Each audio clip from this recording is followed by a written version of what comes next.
अकोले तालुक्यातील कोतुळ येथे दूध आंदोलनाचा आजचा 10वा दिवस असून शेतकऱ्यांनी कोतुळ बाजारपेठ बंद केली आहे। दूध हंडी ही आंदोलकांनी फोडत दुधाला 40 रुपये हमी भावाची मागणी केली आहे। यावेळी शेकडो आंदोलक रस्त्यावर उतरलेत। गेले 10 दिवस झालेत कोतुळ या ठिकाणी या चौकामध्ये दूध दराचं आंदोलन सुरू झालंय।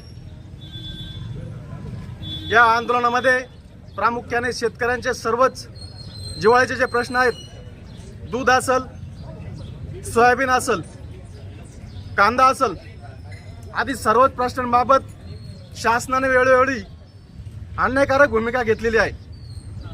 खरं तर या भूमिकेच्या विरोधात हे आंदोलन आहे।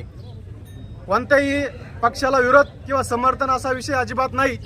सर्वच शेतकरी या ठिकाणी या आंदोलनामध्ये उतरलेले आहेत। या आंदोलनामध्ये प्रामुख्याने आमची मागणी आहे, शेतकरी प्रचंड कर्जबाजारी झालाय, शेतकऱ्याचा 7/12 कोरा झाला पाहिजे।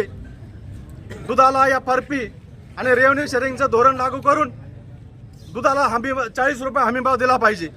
प्रामुख्याने आमची ही मागणी आहे। याच मागण्या घेऊन आम्ही या ठिकाणी गेल्या 10 दिवसापासून बसलोय। गेल्या 3-4 दिवसापूर्वी मंत्रालयामध्ये दुग्ध विकास मंत्री यांनी काही शेतकऱ्यांची बैठक आयोजित केली होती। या बैठकीसाठी शेतकरी प्रतिनिधी, त्याचबरोबर राज्यातले सर्व सहकारी आणि दूध उत्पादक संघांचे प्रतिनिधी त्या ठिकाणी उपस्थित होते। परंतु त्या बैठकीमध्ये अतिशय निराशाजनक चित्र दिसलं। त्या बैठकीमध्ये शेतकरी प्रतिनिधी बोलत असताना त्यांचा आवाज दडपण्याचं काम झालं, त्यांना बोलू दिलं गेलं नाही। आणि जे सहकारी खाजगी दूध संघाचे मालक किंवा कर्मचारी होते, त्यांचाच त्या गोष्टीवर त्या बैठकीवर ताबा होता, असं एकंदरीत चित्र होतं। आम्ही त्या बैठकीतून पूर्णपणे निराश होऊन पुन्हा या ठिकाणी आलो आणि आंदोलनाला बसलो।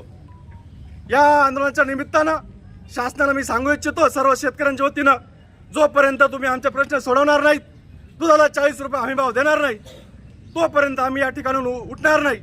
आंदोलनाची ठिणगी या ठिकाणी पेटली आहे, त्या ठिणगीचा भडका उडवल्याशिवाय राहणार नाही, एवढंच सांगतो आणि थांबतो।